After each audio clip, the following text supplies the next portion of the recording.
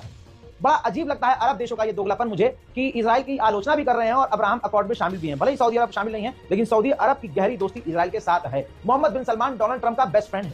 हम गलतफहमी में थे कि हमारा वाला जो है नमस्ते डोनाल्ड ट्रंप करके अपना बेस्ट फ्रेंड ट्रंप को बना चुका है, लेकिन नहीं, ट्रंप भी धोखेबाज है और बिन सलमान भी धोखेबाज है। अरब और मुसलमानों से, बात एक ही, अरब हो या मुसलमान, नफरत इजराइलियों को इन अरब से इतनी है कि चैनल 13 पर एक अरब का बंदा काम कर रहा था, एंकर था, अरब का एंकर, जो कि फिलिस्तीन से तो नहीं कह सकते लेकिन वो किसी अरब देश का होगा। चैनल 13 का वो एंकर था। इजराइल के जहां हमला हुआ है वहां वो जाकर रिपोर्टिंग कर रहा था, काम कर रहा था।